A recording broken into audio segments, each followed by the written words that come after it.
Σας καλωσορίζω σήμερα στην συνάντηση αυτή, που το περιεχόμενό της ονομάζεται «Κινήσεις της αγάπης και της ζωής». Παλιότερα δεν είχε αυτή την ονομασία, είναι ίσως περισσότερο γνωστή με τον όρο «συστημική αναπαράσταση». Σε αυτή την ομάδα ερχόμαστε για να διευθετήσουμε και να βελτιώσουμε τις σχέσεις μας. Σχέσεις με τα πρόσωπα τα οποία βρίσκονται γύρω μας ή με καταστάσεις, με μια αρρώστια για παράδειγμα, γιατί και αυτό είναι μια σχέση που έχουμε με μια κατάσταση.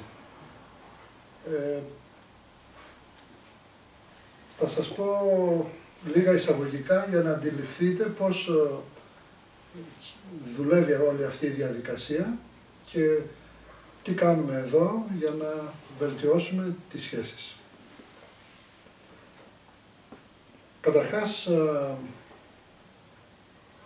να σας συστηθώ, λέγομαι Κώστας Τοκμακίδης, είμαι καθηγητής του Πανεπιστήμιου Θεσσαλονίκης στη τοπογραφία, αλλά παράλληλα έχω σπουδάσει, έχω μαθητεύσει σε αυτό το γνωστικό αντικείμενο και στο γνωστικό πεδίο της βελτίωσης σχέσεων, κοντά στον Δημήτρη τον Σταυρόπουλο και στον Μπέρτ Χέλιγκερ, που είναι και ο εμπνευστής αυτής της μεθόδου, που πλέον δεν την ονομάζει θεραπευτική μέθοδο, αλλά την ονομάζει μια φιλοσοφική στάση ζωής. Και σαν υπότιτλο έχει ο Χέλιγκερ τον όρο «The Science of Relationship», δηλαδή η επιστήμη των σχέσεων. Και πρόσφατα σας έχω αναφέρει, όσοι έρχεστε στις ομάδες, ότι η βελτίωση των σχέσεων είναι η κυριότερη διαδικασία που μπορεί να μας θεραπεύσει από οποιοδήποτε νόσο. Γιατί διαπίστωσαν πλέον οι επιστήμονες ότι η νόσηση οφείλεται στην μη λειτουργία ή στη δυσλειτουργία μιας σχέσης μας. Και ας δούμε τώρα πώς ξεκινάνε οι σχέσεις στη ζωή μας. Από πού ξεκινάνε οι σχέσεις? Η πρώτη σχέση που έχουμε στη ζωή μας είναι η σχέση με τη μητέρα μας. Γιατί από τη στιγμή που θα γεννηθούμε, για τα πρώτα 2-3 χρόνια είμαστε 100% εξαρτημένοι από τη μητέρα μας και αυτή είναι η οποία θα μας φροντίσει, θα μας ντύσει, θα μας ταΐσει, θα μας πλύνει. Οπότε δενόμαστε με αυτήν την ύπαρξη, με τη μητέρα μας, και εάν όλα κυλήσουν ομαλά σε αυτή την ηλικία, δηλαδή από 0 έως 3-3,5 ετών, τότε όλες μας οι σχέσεις στη ζωή θα είναι όμορφες, αρμονικές. Εάν όμως κάτι πάει στραβά, κάτι δηλαδή δυσλειτουργήσει στη σχέση με τη μητέρα μας σε αυτή την πρώιμη ηλικία, τότε όλες οι σχέσεις στη ζωή μας δεν θα έχουν καλό τέλος. Για παράδειγμα, άνθρωποι οι οποίοι έχουν δύσκολη σχέση με τη μητέρα τους, δύσκολα κάνουν σχέσεις με φίλους, δύσκολα κάνουν σχέσεις με συντρόφους, έχουν πάρα πολλές προστριβές. Και σε αυτή την ομάδα που ερχόμαστε τώρα, τι κάνουμε? Επανασυνδεόμαστε με τη μητέρα μας. Δηλαδή κάποιος ο οποίος έχει μια δυσλειτουργική σχέση με τη μητέρα, κάνουμε μια αναπαράσταση, όπως λέγεται, δηλαδή αναπαριστούμε με εκπροσώπους τη μητέρα και τον ενδιαφερόμενο και αποκαθιστούμε αυτή τη σχέση. Αυτή η αποκατάσταση γίνεται βέβαια σε ένα, όχι εδώ σε αυτό το χώρο που ζούμε και σε αυτό το επίπεδο, αλλά σε ένα ψυχικό και πνευματικό επίπεδο, σε μια άλλη σφαίρα. Και από εκεί μετά έρχονται τα αποτελέσματα, οι επιπτώσεις έρχονται επάνω στη δική μας τη ζωή. Γευόμαστε δηλαδή τους καρπούς αυτής της συμφιλίωσης. Μετά τη μητέρα μας, μετά τα 3-3,5 δηλαδή, αρχίζουμε και κτίζουμε μια δεύτερη σχέση της ζωής μας, που είναι η σχέση με τον πατέρα μας. Αυτή η σχέση είναι αυτή που καθορίζει το πώς βλέπουμε και αντιμετωπίζουμε την κοινωνία, τους ανθρώπους και τις καταστάσεις, και το πώς διαχειριζόμαστε τα χρήματα. Δηλαδή άνθρωποι οι οποίοι δεν μπορούν να διαχειριστούν το χρήμα ή διαπιστώνουν ότι τα χρήματα δεν είναι αρκετά ή τα χρήματα δεν φτάνουν ή έχουν πολλά χρήματα αλλά χάνονται από τα χέρια τους χωρίς να το αντιληφθούν ή αφού το αντιληφθούν, λοιπόν, χάνουν την επαφή τους με το χρήμα ή άνθρωποι οι οποίοι τζογάρουν πάρα πολύ, δηλαδή στοιχηματίζουν ή πηγαίνουν σε τυχερά παιχνίδια. Αυτοί οι άνθρωποι τις περισσότερες φορές, σε ένα μεγάλο βαθμό, έχουν άσχημη σχέση με τον πατέρα τους. Οπότε πάλι μέσα στο χώρο της αναπαράστασης μπορούμε να αποκαταστήσουμε αυτή τη σχέση, να δουλέψουμε τη σχέση με τον πατέρα. Το πώς θα το κάνουμε αυτό θα το δούμε στη συνέχεια, κάνοντας κάποια αναπαράσταση. Η επόμενη σχέση που μπορεί να δημιουργηθεί στη ζωή μας είναι σχέση με άλλους ανθρώπους. Τέτοιοι είναι άνθρωποι οι οποίοι βρέθηκαν στη ζωή μας, είτε είναι αυτοί τα αδέλφια μας, είτε είναι σύντροφοί μας, είτε είναι φίλοι, γνωριμίες, γνωστοί, συνεταίροι μερικές φορές. Όλοι αυτοί οι άνθρωποι που πέρασαν από τη ζωή μας, κάτι ήρθαν να πάρουν από εμάς ή κάτι ήρθαν να δώσουν σε εμάς. Μπορεί και αυτό που μας δώσαν να είναι απλά ένα μάθημα το οποίο χρειαζόμασταν ως ψυχή. Τώρα θα αναφερθώ στο πώς συντονίζεται και δουλεύει αυτό εδώ το πεδίο. Καταρχάς, να σας πω ότι όλοι όσοι είμαστε εδώ είμαστε ισότιμοι. Δεν υπάρχει κάποιος ο οποίος είναι ανώτερος ή κατώτερος. Ούτε καν εγώ, ας πούμε, είμαι κι εγώ ίσως και ακριβώς ίδιος με εσάς. Απλά μπορεί να έχω μάθει κάποια πράγματα πριν από εσάς. Αυτή είναι η μόνη διαφορά μας. Δεν μπορείς να βοηθήσεις κάποιον άλλον συνάνθρωπό σου εάν τον κοιτάζεις ως ανώτερος και λες εγώ είμαι σε ένα πεδίο πολύ πιο ανεβασμένος και βλέπω που είσαι εσύ και μπορώ να σε βοηθήσω. Αν το κάνεις αυτό, τότε αυτή είναι μια εγωιστική πράξη που διαχωρίζει αμέσως τον θεραπευτή από τον θεραπευόμενο και δεν μπορεί να υπάρξει βοήθεια. Δεν υπάρχει επικοινωνία. Γιατί υπάρχει αυτή η ανισότητα. Εγώ είμαι ανώτερος και εσύ κατώτερος. Σε βλέπω που είσαι και θα σε σώσω. Δεν μπορεί να γίνει αυτό.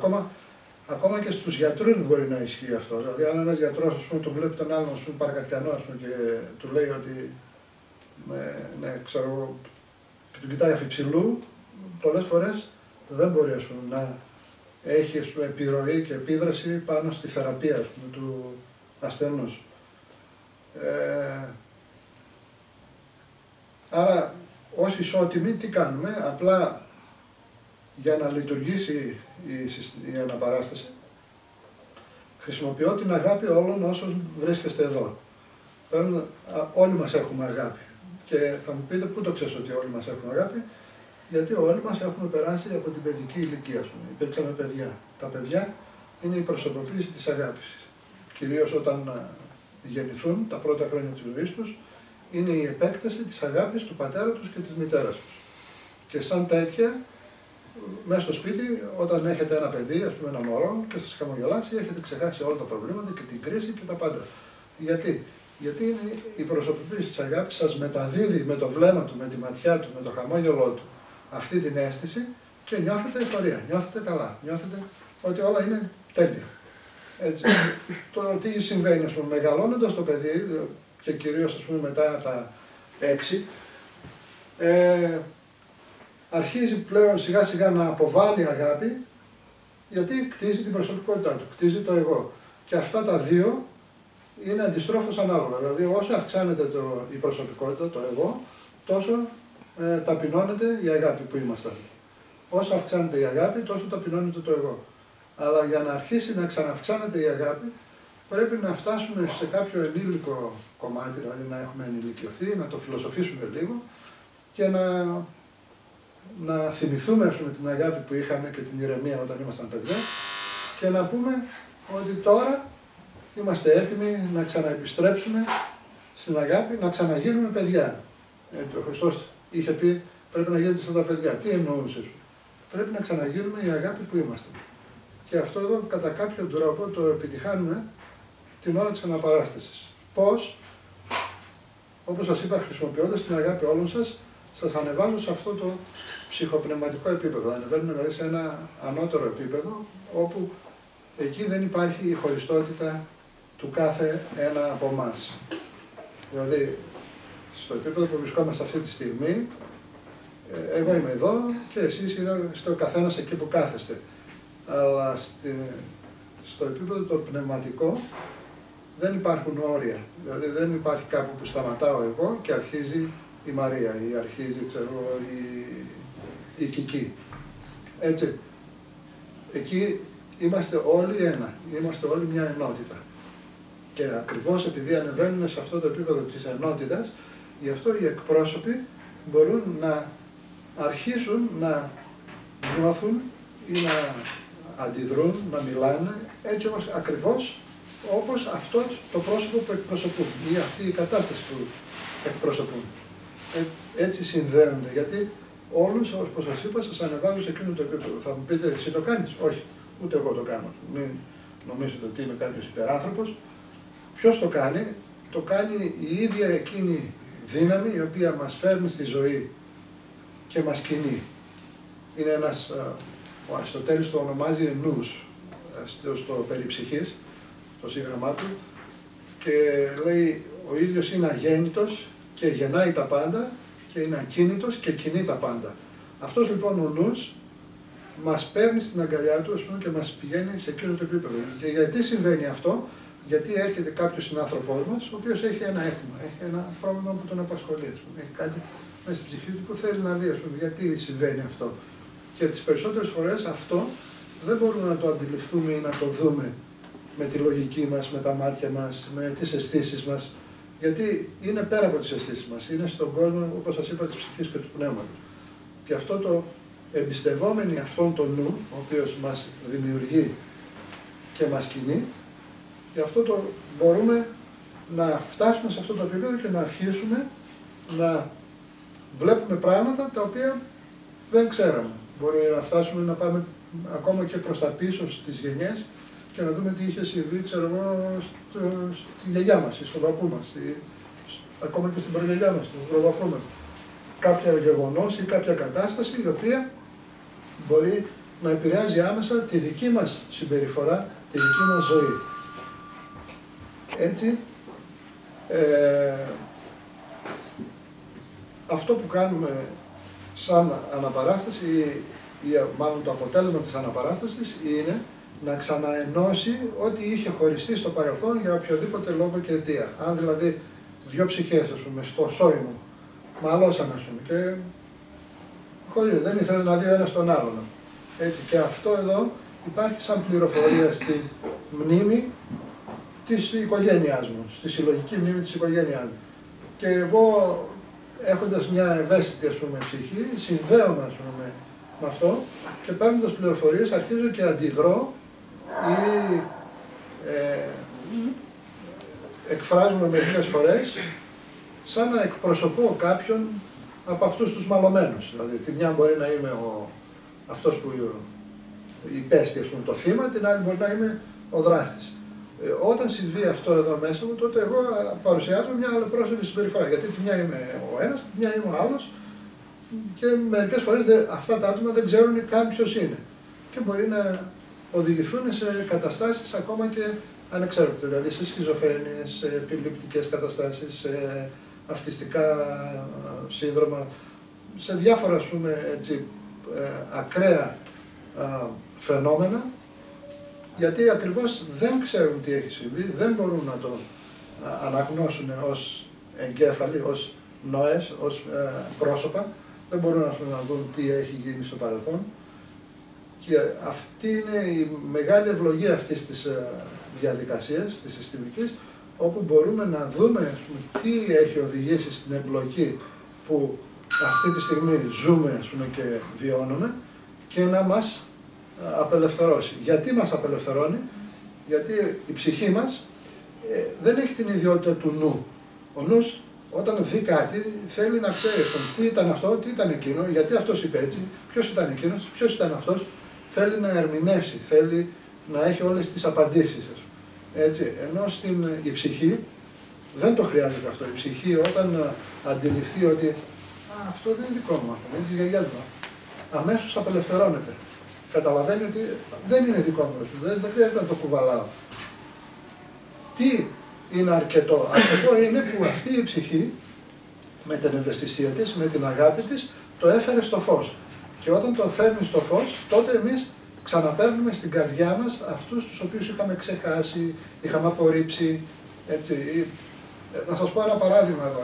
Υπήρχε κάποια στιγμή ένας καρκινοπαθής στο Άγιο Λουκά, στο νοσοκομείο, και σε κάποια συνάντηση που είχαμε, αντιλήφθηκα ότι εκπροσωπούσε, ας πούμε, κάποιο πρόσωπο. Και του λέω, θυμίζω, μήπως υπάρχει κάποιο πρόσωπο στην οικογένειά σας, ο οποίος, ας πούμε, έχει χαθεί, έτσι. Λέει, ο αδελφός της μητέρας μου είχε φύγει, λέει, στην Αργεντινή, μου είπε, στη Βραζιλία, δεν θυμάμαι. Στην αρχή, λέει, είχαμε επικοινωνία, μας έστελνε γράμματα, ξέρω εγώ. Αλλά τώρα, λέει, έχουμε να επικοινωνήσουμε, λέει, 17-18 χρόνια. Λέω, τι έχει συμβεί, ξέρετε, ας πούμε, ζει, λέει, δεν ξέρουμε. Λέω, σε αυτή την περίπτωση, τι έχει συμβεί, λοιπόν, όταν αποκλείουμε κάποιον, ας πούμε. Αυτό τώρα ήταν κάτι φυσιολογικό, δηλαδή αυτός δεν ξαναέγραψε, ξεχάστηκε. Έτσι, έμεινε εκεί που ήταν, στην Νότια Αμερική. Ήταν λογικό να ξεχαστεί. Όταν του είπα, ας πούμε, αυτόν τον άνθρωπο, τώρα κλείσει τα μάτια σου και πες, αγαπημένη μου θεία, εγώ σε έχω στην καρδιά μου. Εγώ σε θυμάμαι. Εγώ σε εκπροσωπώ στην οικογένειά μας. Και με αυτόν τον τρόπο άρχισε να βελτιώνεται, άρχισε να ανακάμπτει, ας πούμε, από την αρρώστια που είχε. Όταν αντιλήφθηκε, ως ψυχή βέβαια, έτσι, γιατί αυτά είναι καταστάσεις που πρέπει να τις αντιληφθεί μέσα στο ψυχοπνευματικό επίπεδο, δηλαδή δεν διορθώνονται με το νου μόνο. Πρέπει με όλη σου την ψυχή να πεις, ναι, σε έχω στην καρδιά μου. Και γι' αυτό ας είσαι ευλογημένος όπου κι αν είσαι. Και δεν χρειάζεται, ας πούμε, να μάθεις. Ζει, πέθανε. Δεν είναι απαραίτητο αυτό. Αρκεί να το ξαναπάρεις. Τι συμβαίνει όταν το ξαναπάρεις αυτό το άτομο το οποίο το είχες αποκλεισμένο για κάποιους λόγους, τότε συμπληρώνεις το δικό σου ολόκληρο. Αρχίζεις και ολοκληρώνεις. Και τέτοια ξεχασμένα άτομα, πολλοί από εμάς μπορεί να έχουμε. Τέτοια ξεχασμένα άτομα μπορεί να είναι κάποια αδέλφια μας που δεν γεννήθηκαν. Μια αποβολή, μια έκτρωση, ας πούμε, από τις μητέρες μας. Ή παιδιά δικά μας που δεν γεννήθηκαν. Αυτά όλα είναι άτομα τα οποία παίρνοντας τα στην καρδιά μας, έχοντας τα, μνημονεύοντας τα, ανάβοντας ένα κερί, τα παίρνουμε στην εκκλησία για αυτές τις ψυχές, εμείς νιώθουμε πιο ολόκληροι. Γιατί εμείς παίρνουμε τη σωστή μας θέση πλέον. Δεν είμαστε, ας πούμε, στη λαθασμένη θέση που ενδεχόμενα πιστεύουμε ότι έχουμε. Για παράδειγμα, εγώ, ας πούμε, στην οικογένειά μου είμαι ο έκτος, ας πούμε. Αλλά όταν με την αναπαράσταση είδα, ας πούμε, τη θέση μου, είδα ότι είμαι ο 8ος από 9. Όταν πήρα και τους υπόλοιπους, ας πούμε, 3, ξέρω εγώ ποιοι είναι, στην καρδιά μου, τότε αμέσως άρχισα να αντιλαμβάνομαι διαφορετικά όλους τους ανθρώπους. Άρχισα να επικοινωνώ διαφορετικά, άρχισα, ας πούμε, το πνεύμα μου και η ψυχή μου, ας πούμε, να διευρύνεται περισσότερο. Έτσι. Δηλαδή, βλέπεις αποτελέσματα τα οποία δεν μπορείς να τα έχεις αν παραμείνεις στο δικό σου ιδιωτικό κλειστό χώρο. Τώρα, ας μιλήσουμε λίγο για το πώς γίνεται η διαδικασία, ας πούμε, της αναπαράστασης. Όταν θέσει κάποιος ένα αίτημα στην ομάδα, το οποίο μπορεί να το θέσει είτε ανοιχτά, δηλαδή να πει, ξέρω, ότι με έχουν διαγνώσει ή κατάθλιψη. Αυτό είναι ένα αίτημα. Έτσι. Και ξεκινάμε να το δουλεύουμε, βάζοντας και εγώ έναν εκπρόσωπο για αυτόν που έχει το πρόβλημα και έναν εκπρόσωπο για την κατάθλιψη. Και μετά βλέπουμε τι γίνεται. Ή μπορεί, ας πούμε, κάποιος να θέσει το αίτημα κατηδίαν, δηλαδή να έρθει και να μου το πει σε κάποιο διάλειμμα, γιατί δεν θέλει να το εκθέσει, ας πούμε, έτσι, δημοσίως. Το ίδιο πράγμα είναι, είτε το πείτε σε μένα μόνο, είτε το πείτε σε όλη την ομάδα. Το αίτημα το λέμε με μία λέξη ή με μία πρόταση, ας πούμε. Αν μπορούμε με μία λέξη, καλό είναι. Δεν λέμε πάρα πολλά. Δεν είναι σαν την εξομολόγηση, ας πούμε, που πρέπει να πούμε τα πάντα. Έτσι. Εδώ δίνουμε όσο το δυνατόν λιγότερες πληροφορίες. Και αφού τεθεί το αίτημα, τότε όλη η ομάδα κατά κάποιο τρόπο συντονίζεται για να δουλέψει για αυτή την ψυχή η οποία έχει θέσει το αίτημα. Με αυτόν τον τρόπο τι κάνουμε, ανεβαίνουμε στον ιερό χώρο αυτής της ψυχής. Όπου και αν είναι αυτός, ό,τι και αν είναι αυτός. Μην με ρωτήσετε τι και πώς, δεν θα το αναλύσω αυτή τη στιγμή. Και εκεί γίνεται κάποιο δρόμενο, δηλαδή οι εκπρόσωποι είτε νιώθουν κάποιες αισθήσεις ή κάποιο πράγμα, κάποιο πόνο ενδεχόμενα και ανάλογα με το τι νιώθουν οι εκπρόσωποι, αυτές είναι πληροφορίες μέσα από τις οποίες μπορεί να συντονιστούν και κάποιοι άλλοι να νιώθουν κάτι και να σηκωθούν έτσι. Γιατί αυτή η ενέργεια, επειδή όπως σας είπα είμαστε όλοι μαζί, δουλεύουμε με την αγάπη όλων μαζί, δεν ελέγχεται μόνο από εμένα, δηλαδή δεν είμαι εγώ αυτός που το ελέγχω ή το... Απλά εγώ τι κάνω, θα έλεγα το επιτηρώ από μακριά, ούτε καν μέσα στο πεδίο είμαι εγώ. Αν μπω και εγώ μέσα στο πεδίο θα χαθούμε, δεν θα τελειώσουμε ποτέ. Εγώ απλά κάθομαι απ' έξω και το βλέπω σαν ένας εξωτερικός παρατηρητής. Και έχοντας τη ματιά αυτή του παρατηρητή, μπορεί να είμαι βέβαια συντονισμένο με όλο αυτό που συμβαίνει, μπορεί να μου έρθουν κάποιες εκφράσεις, κάποια λόγια, τα οποία βάζω στους εκπροσώπους να πει ο ένας στον άλλον και βλέπετε ότι στο τέλος έρχεται μια εξομάλυση όλης αυτής της κατάστασης και ποια είναι η εξομάλυση, να νιώσουν όλοι καλά. Μερικές φορές βέβαια, ίσως έχετε παρατηρήσει ότι δεν νιώθουν πάντα όλοι καλά, υπάρχουν και κάποιοι που δεν νιώθουν καλά. Είναι καταστάσεις που δεν μπορούμε να τις αγγίξουμε ή στη φάση που βρίσκεται η ψυχή που έχει θέσει το αίτημα, δεν είναι έτοιμη να δει ακόμα κάποια πράγματα. Μπορούμε να δούμε μέχρι ενός σημείου, ανάλογα με το πόσο προετοιμασμένη είναι η ψυχή να δεχθεί αυτό το οποίο θα συμβεί. Για να το αντιληφθείτε αυτό καλύτερα θα σας πω ότι έτυχε να κάνω κάποτε αναπαράσταση το 2003 για κάποιο συγγενικό πρόσωπο και βγήκε ότι είχε ένα μυστικό. Έτσι, και το σεβαστήκαν έτσι, ως ένα μυστικό. Το πήρε μαζί του, δεν ζούσε αυτό. Μετά από 2 χρόνια κάναμε μια άλλη αναπαράσταση που συμμετείχε αυτό το πρόσωπο πάλι και αυτό το μυστικό αποκαλύφθηκε. Έτσι. Γιατί η ψυχή πλέον είχε δουλέψει και ήταν έτοιμη να δει και κάτι περισσότερο. Και χρειαζόταν να αποκαλυφθεί το μυστικό. Έτσι, οπότε δεν θα δείτε τα πάντα και θα κατανοήσετε τα πάντα. Γιατί αυτό το οποίο συμβαίνει δεν απευθύνεται καταρχάς στη λογική μας, στο νου μας. Ακόμα και για αυτόν ο οποίος θέτει το αίτημα ή το πρόβλημα, δεν απευθύνεται στο νου του, απευθύνεται στην ψυχή και στο πνεύμα του αυτό που συμβαίνει. Άρα πώς επενεργεί αυτή η ενέργεια? Επενεργεί καλύτερα αν ξεχάσουμε ό,τι έχει συμβεί. Δηλαδή να μην το συζητήσουμε, να μην το αναλύσουμε, να μην καθίσουμε να το σκεφτούμε καν. Το αφήνουμε όλο στην ψυχή μας. Και με αυτόν τον τρόπο επενεργεί και δουλεύει σε ένα βάθος χρόνου που μετά από αρκετούς μήνες, 6 μήνες, 7 μήνες, 8 μήνες, μπορεί να διαπιστώνουμε καταστάσεις να αλλάζουν, οι πρόσωπα να αλλάζουν τις συμπεριφορές τους απέναντί μας και όλο αυτό να έχει κινητοποιηθεί εξαιτίας της αναπαράστασης που κάναμε μέσα σε αυτόν τον χώρο.